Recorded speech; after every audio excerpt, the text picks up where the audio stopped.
الشیطان الرجیم بسم اللہ الرحمن الرحیم وبہ نستعین وہو خیر معین۔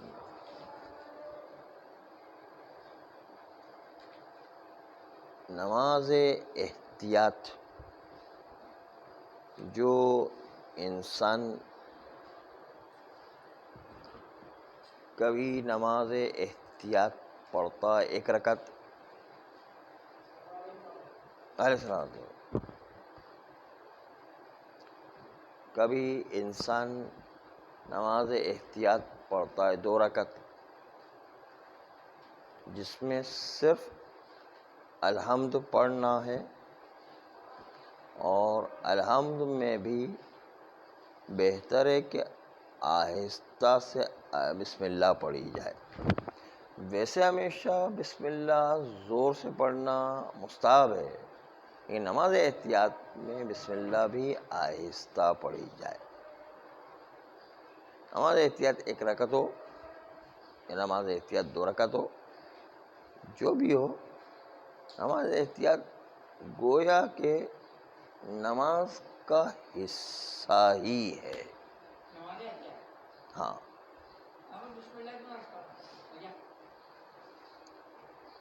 مجھے تو امام سے پوچھ کے آئیں گے پھر بتائیں گے کیا۔ محمد وآل محمد صلی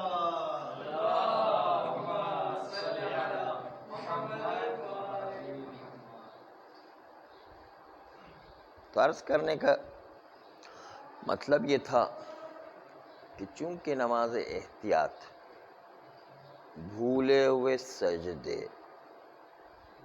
اور تشہد، یہ تینوں چیزیں چونکہ نماز کا حصہ ہوا کرتی ہیں، اس لیے اس کے بغیر نماز مکمل نہیں ہوا کرتی ہے۔ اس کے درمیان اگر وضو ٹوٹ جائے تو نماز بھی باطل ہو جایا کرتی ہے۔ اگر اس کو انجام نہیں دیا آپ نے تو نماز احتیاط کے بغیر نماز مکمل نہیں ہے، تشہد کے بغیر نماز مکمل نہیں ہے، بھولے سجدے کے بغیر نماز مکمل نہیں ہے۔ اس لیے ان کو جب انجام دے رہے ہوتے ہیں تو ان کو انجام دیتے وقت وضو برقرار رہنا چاہیے۔ ایسا نہیں کہ وضو جو ہے وہ، ہاں البتہ سجدہ سہو وہ نماز سے خارج ہے، لیکن اس کو تکمیل نماز کے لیے آپ فوراً انجام دیں تو بہتر، ارلیسٹ پاسبل انجام دینا چاہیے۔ لیکن اگر کوئی اس کو بھول جاتا ہے 1 گھنٹے کے بعد، 2 گھنٹے کے بعد، 1 دن کے بعد، 2 دن کے بعد بھی نماز سجدے سہو انجام دے تو نماز صحیح رہے گی، کیونکہ وہ نماز کا حصہ نہیں بلکہ تکمیل نماز کے لیے ہے۔ انسان کی جو نماز ہے، جو اثر پڑ رہا ہے، وہ اتنے آخری وقت میں کہ جب اس کو یاد آئے کہ اس نے غلطی کی اور اب وہ مکلف ہے کہ نماز احتیاط پڑھے، تو نماز احتیاط جو ہے وہ وقت کے ختم ہونے کے بعد پڑھ رہا ہے، تو اس کو ادا کی نیت سے پڑھے گا یا قضا کی نیت سے؟ وہ بس قربتاً اللہ کی نیت سے پڑھے۔ وہ چونکہ 3 رکعت تو پہلے پڑھ چکا ہے نا، تو 1 رکعت بھی آ جائے تو اصل ادا ہوتی ہے اصل میں، تو وہ ادائی کے زمرے میں آ جائے گی ہمیں۔ تو جو چیزیں نماز کا حصہ ہیں، اس کے بغیر نماز مکمل نہیں ہوا کرتی، ان کو انجام دیتے وقت قبلہ رخ ہونا ضروری ہے۔ لیکن سجدہ سہو میں قبلہ رخ ہوئے بغیر بھی کام چل سکتا ہے، بلکہ سجدہ سہو میں سیستانی نے تو اور بھی آسانی فراہم کر دی ہے کہ سجدہ سہو میں کچھ پڑھنے کی بھی ضرورت نہیں ہے، بغیر پڑھے بھی کام چل سکتا ہے سجدہ سہو میں۔ خالی 2 دفعہ سجدے میں سر رکھے، بس وہی کافی ہے، کچھ پڑھنے کی ضرورت نہیں۔ جبکہ کوئی جو ہے اور دوسرے مہاراجے جو ہے کچھ پڑھنے کو واجب کہا کرتے، بسم اللہ و باللہ السلام علیکہ ایھا النبی و رحمۃ اللہ وبرکاتہ، جسے کوئی یہ کہا کرتے۔ تو آسیدان تو کہتے خالی سجدے میں سر رکھ دیں 2 دفعہ، بس وہی کافی ہے۔ البتہ بہتر سمجھتے وہ بھی کہ ذکر پڑھا جائے، لیکن ضروری نہیں ہے نا سجدہ سہو میں۔ تشہد کر کے تشہد پڑھ کے سلام پھیرنا، کیونکہ یہ سجدہ سہو کا حصہ ہے نا۔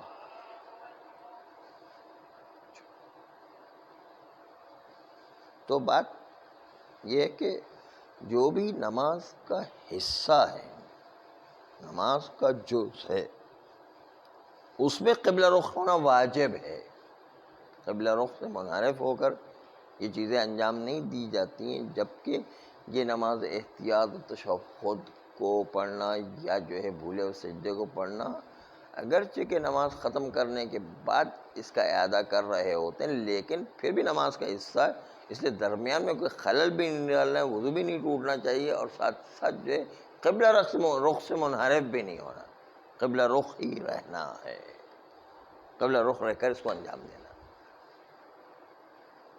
جبکہ سجدہ سہو میں چونکہ وہ نماز کا حصہ نہیں ہے، اس لیے فاصلہ بھی ہو سکتا ہے، وضو بھی ٹوٹ جائے تو کوئی مسئلہ نہیں ہے، اور ساتھ ساتھ قبلہ رخ بھی نہ ہو تو کوئی مسئلہ نہیں ہے، اور کچھ پڑھنے کی بھی ضرورت نہیں ہے۔ سجدہ سہو چونکہ نماز کا حصہ نہیں ہے، وہ تتمہ ہے قسم کا۔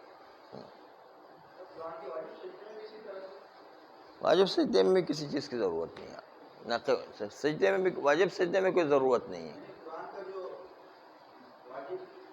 ہاں جی جی، اس میں بھی کسی چیز کی ضرورت نہیں، خالی سر سجدے میں رکھ دے، اس میں تو 2 دفعہ بھی نہیں، ایک ہی دفعہ میں کافی ہے۔ ہاں اشارہ ہے نا قبلہ، اگر کوئی سجدہ کر سکتا تو سجدہ کرنا ہے، وہ جو ہے وہ تو معذور لوگوں کے لیے ہوا کر، ہم معذور نہیں، اس لیے باقاعدہ سجدہ کرنا ہے۔ عام آدمی کے لیے خالی اشارہ کافی نہیں ہوتا، وہ مجبور لوگوں کے لیے اشارہ کافی ہے۔ اس میں تو اور بھی زیادہ آسانی ہے، یعنی اس میں تو یہ کہ قبلہ رخ ہونا بھی ضروری نہیں، پاک ہونا بھی ضروری نہیں، مہر پر سجدہ کرنا بھی ضروری نہیں، کسی اور چیز کی کسی حتیٰ یہ کہ قالین پر بھی وہ جو ہے قرآن کا سجدہ کر سکتے، اس میں مہر رکھنا بھی ضروری نہیں ہے نا، اس میں قبلہ رخ بھی ضروری نہیں، کچھ بھی نہیں ہے نا، وہ بہت آسانی ہے، اس میں تو بہت ہی زیادہ ہے نا۔ ہاں سجدہ سہو میں بھی قبلہ رخ ہونا ضروری نہیں، لیکن بہتر ہے کہ قبلہ رخ، البتہ ہر چیز بہتر انجام دینا تو اچھی بات ہے، لیکن قانون کی حد تک آسیستانی فرماتے ہیں کہ قبلہ رخ ہونا کوئی ضروری نہیں ہے۔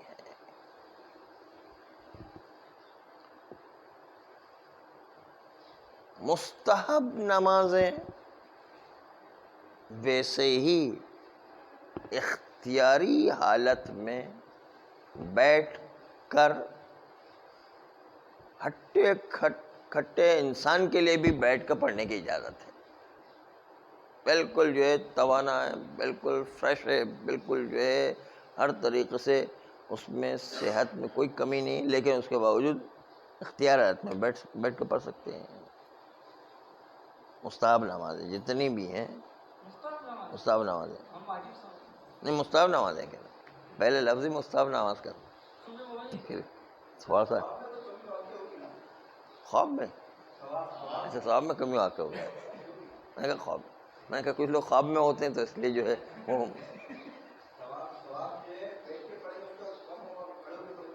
ہاں وہ ایک اصول جو ہے شریعت نے دیا ہے، افضل الاعمال احمدھا، افضل عمل وہ ہے جو جتنا کڑوا عمل ہوگا، جتنا سخت عمل ہوگا، وہ اس کا ثواب اتنا ہی زیادہ ہوگا۔ کھڑے ہو کے پڑھے تو کڑوا عمل ہے، بیٹھ کے پڑھے تو آسان عمل ہے، تو کڑوا عمل کھڑے ہو کر کے پڑھنا ہے، اس لیے اس کا ثواب زیادہ ہوگا، بیٹھ کے پڑھیں گے کڑوا کم، ہاں ثواب زیادہ ہوگا۔ ہاں کیا کہنا ہے، خاص مال فارغ تو نہیں، خیر ابھی تو صحیح آپ نے استدلال کیا ہے کہ روز، ہاں ہاں وہی ابھی اسی کو بیان کریں کہ مستحب نمازیں جو ہے وہ چونکہ اختیاری حالت میں بھی بیٹھ کر پڑھ سکتے ہیں، اور ابھی انہوں نے جیسا عرض کیا، مولانا امیر المومنین علیہ السلام کا فرمان بھی ہے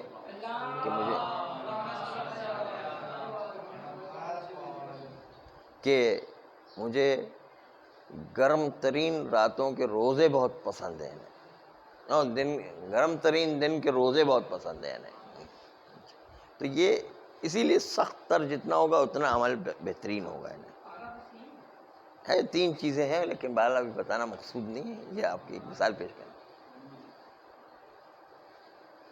تو عرض کرنے کا مقصد یہ ہے کہ بیٹھ کر نماز پڑھنے کی اختیاری حالت میں اجازت تو ہے, لیکن کھڑے رہ کر کے پڑھنا مستحب زیادہ ہوگا اور بہتر ہوگا, کیونکہ اس میں عمل سخت عمل جو ہے اس کے ثواب زیادہ ہوا کرتے ہیں. اسی طرح آپ نے دیکھا ہوگا کہ کچھ مقامات 4 مقامات دنیا میں ایسے کہ جہاں پر پوری نماز بھی پڑھ سکتے ہیں اور آدھی نماز بھی پڑھ سکتے ہیں. تو ظاہر ہے پوری نماز کا ثواب زیادہ ملے گا, آدھی نماز کا ثواب کم ملے گا. نہیں, تو جتنا عمل زیادہ ہوگا سخت ہوگا وہ اس کا ثواب بھی زیادہ. کوئی آدمی اپنا شہریہ خرچ کر کے مجلس میں جا رہا ہے اور کوئی آدمی اس کے گھر بیٹھے بیٹھے مجلس مل رہی ہے, تو بہرحال شہریہ جو خرچ کر کے جا رہا ہے اس کا عمل سخت ہے یا نہیں.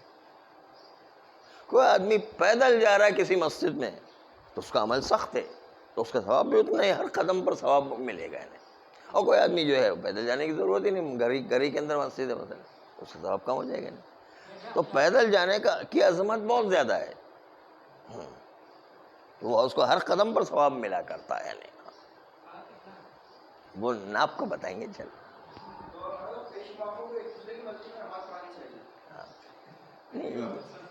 یہ پھر نظم درم برہم ہو جائے گا, اور جو ہے وہ ٹرسٹیز راضی نہیں ہوں گے.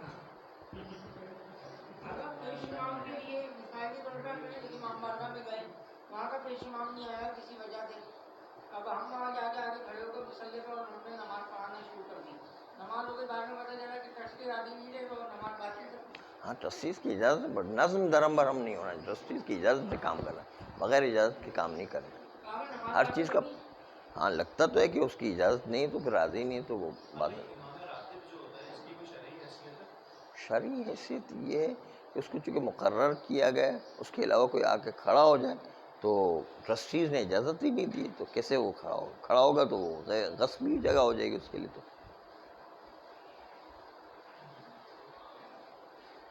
تو بات مستحب نماز میں چل رہی تھی.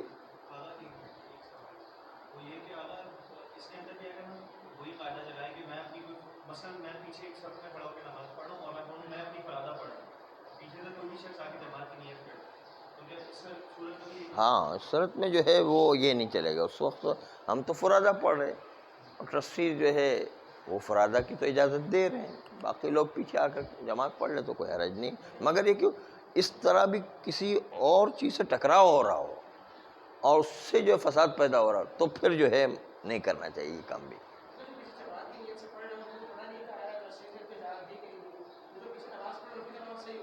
ہاں ان کی نماز ہے, وہ تو ان کا تو کوئی قصور نہیں ہے نا. مگر یہ کہ دیکھیں ایک آدمی جو ہے فرادہ کی نماز پڑھ رہا ہے, اس سے پیچھے جماعت ہو رہی, لیکن اس سے پورے وہاں کا نظم خراب ہو رہا ہے. یہ ٹرسٹیز جو ہے وہ سمجھ رہے کہ فساد پیدا ہوگا, ہر آدمی اس طرح کرے گا تو نظام جو ہے درہم برہم ہو جائے گا. اس طرح کی باتیں ہوں تو پھر وہ بھی نہیں کرنا چاہیے آدمی کو, وہ اس سے بھی جو ہے اجتناب کرے. نظام کسی کا خراب نہیں کریں, نظام جس طرح چل رہا ہے اس کو چلنے دیا جائے. مستحب نمازوں میں جیسے ابھی آقا نے فرمایا کہ جو ہے مستحب نمازیں جو ہے چلتے پھرتے بھی پڑھ سکتے ہیں. اب چل رہے ہیں یہاں سے جو ہے شو مارکیٹ جا رہے ہیں, چلتے چلتے نماز بھی پڑھ لیں, مستحب نمازیں پڑھ لیں. کار ڈرائیونگ کر رہے ہیں یہاں سے حیدرآباد جا رہے ہیں, کار ڈرائیونگ کے اندر مستحب نماز شب پڑھ رہے ہیں. مطلب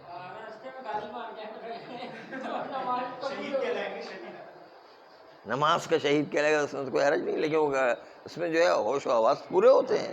گاڑی کیسے مار جائے گا, وہ تو ڈرائیونگ کر رہا ہے اور ساتھ ساتھ جو ہے وہ ابھی عرض کر رہے ہیں. ابھی تو شروع ایک جملہ ابھی آگے بڑھانی ہے. اور آغا صاحب یہاں پر ایک سوال ہے آپ سے, مثلاً مستحب نمازیں اکثر یہ ہوتا ہے کہ بارڈر پر کوئی مثلاً جوان کھڑے ہوئے ہوتے ہیں اور وہ سنت نمازیں پڑھتے ہیں, تو جو کافر ہیں وہ ان کو تاڑتے ہیں کہ کبھی موقع پاتے ہوئے جو ہے نا ان کو جو ہے ٹارگٹ کیا جائے, مارا جائے ان کو, تو وہ مستحب نمازیں چھوڑے گا. چھوڑ دے گا, خطرہ جہاں پر ہے تو نماز چھوڑ دے گا.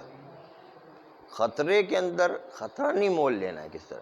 وہ تو واجب نمازیں بھی بعض اوقات چھوڑنا پڑ جاتی ہیں. ہر دفعہ نہیں ہوتا یعنی کہ ہاں کبھی کبھی ہونے کا خطرہ تو ہے نا, خطرہ تو ہے, بہرحال کبھی بھی کچھ ہو سکتا ہے. خطرہ نہیں مول لینا چاہیے. یا جو ہے جیسے ابھی زین بھائی نے کہا کہ اگر جو ہے وہ مستحب نماز گاڑی چلاتے ہوئے جو پڑھے تو ایکسیڈنٹ ہو جانے کا خطرہ ہے. ایسے آدمی کے لیے پھر نماز پڑھنے کی اجازت نہیں, جس کا جو اپنے ویل پر کنٹرول ہی نہیں رکھ پا رہا ہے, اس کے لیے اجازت نہیں ہے.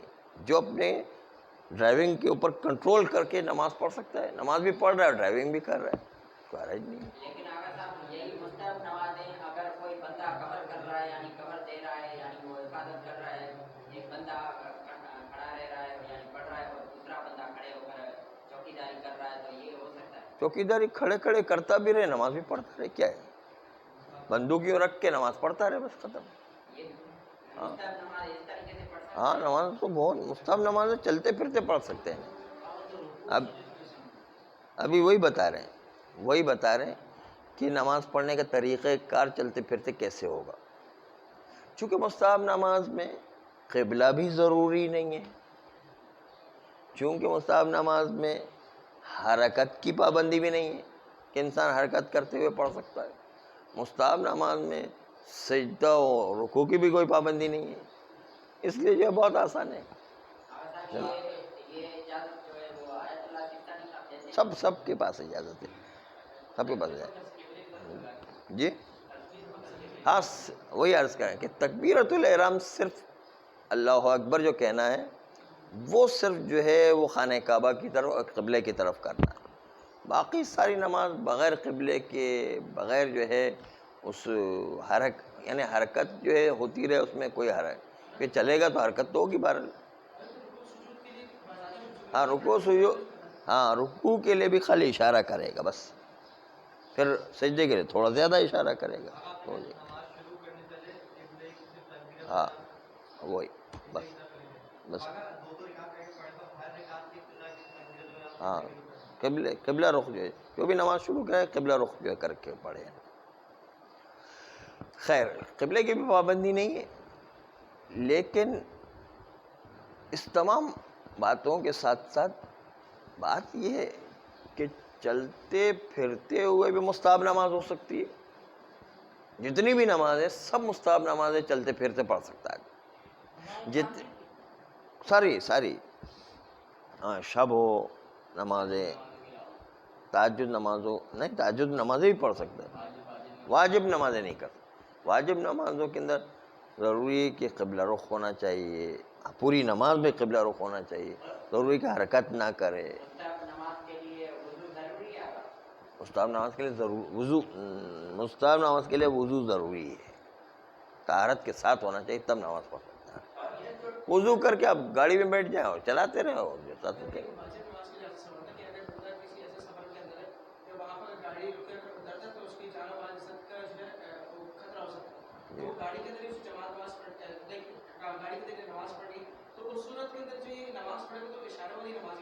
ہاں جیسے پڑھے نہیں, پہلے تکبیرۃ الاحرام پڑھے, باقی جو ہے قبلہ رخ ہونا واجب نماز پہ ضروری نہیں. ہاں قبلے کی طرف کر کے جو ہے ہاں ہونا چاہیے. ہاں صرف گردن نہیں چلے گی اس میں.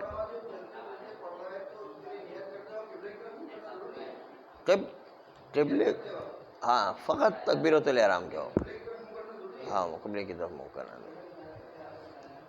وہ جو جی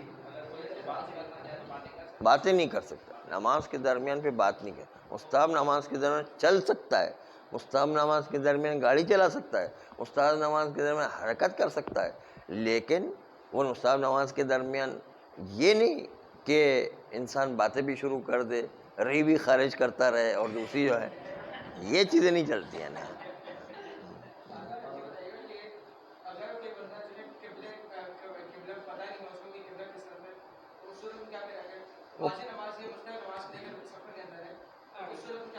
تو کمپاس ہوتا ہے نا, اس سے ناپ لے بس.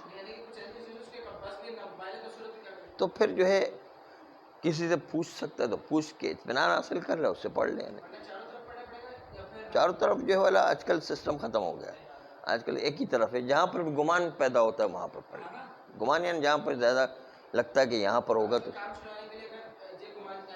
پہلے تو پوچھے نا، پہلے اطمینان کی کوشش کرے، وہ نہ ہو سکے تو پھر گمان پر عمل کرے، بس گمان اس پر کام چلے گا. آپ کو وہی یاد آ گیا نہیں؟ یہ وہ والا کام ہو گیا نا، کھاتے بھی رہو اور نکالتے بھی لوگ. آپ یہی کرتے نہیں، آپ پوچھا آپ نے نا.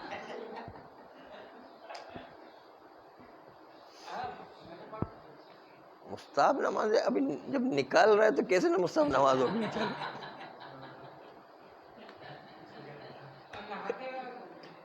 نہاتے وقت پڑھ سکتا ہے، ٹھیک ہے.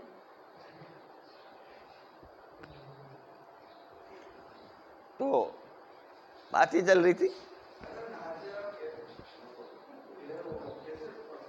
نہاتے وقت. ہاں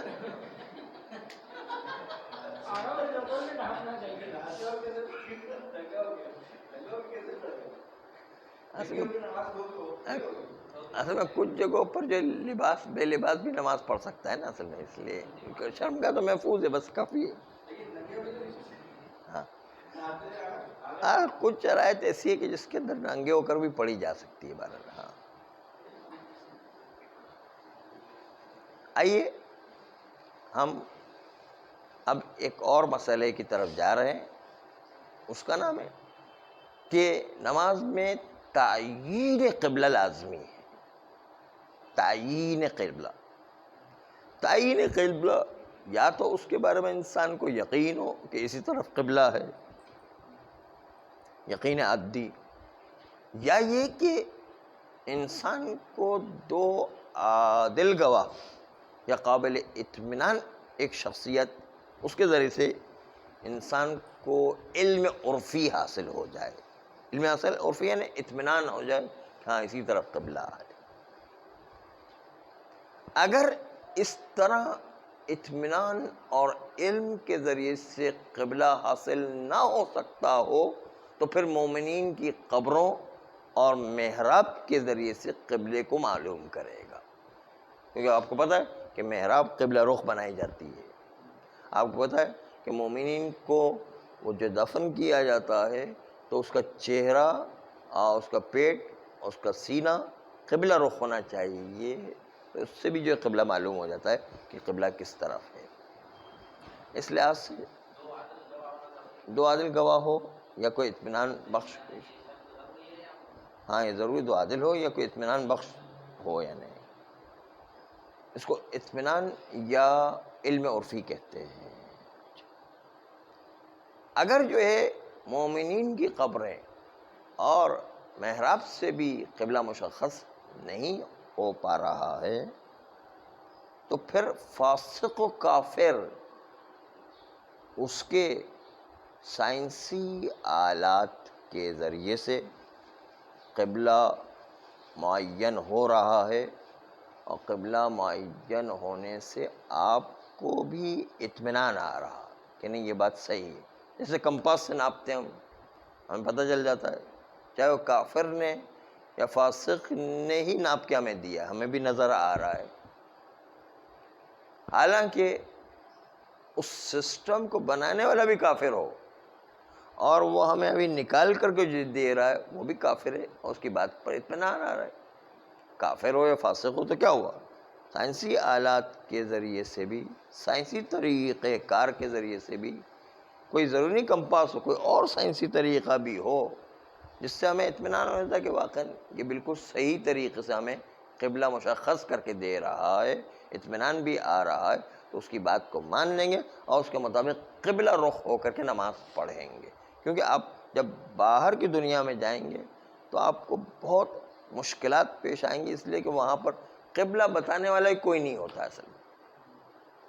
چاہے افریقہ چلے جائیں، چاہے یورپ چلے جائیں، چاہے دوسرے اور ممالک سے. میں جو ہے کسی زمانے میں دبئی میں ایک اشرا پڑھنے کے لیے گیا تو اس وقت جو ہے عاشور کے دن باہر نکلا تو کسی کو پتہ ہی نہیں تھا کہ عاشور ہے. اب اس سے اندازہ لگا کہ عاشور لوگوں کو پتہ نہیں چلتا کیا ہوتا کیا ہے. تو باقی اور چیزیں جو ہے آپ اندازہ کریں گے، باقی اور چیزیں کہاں پتہ تھے.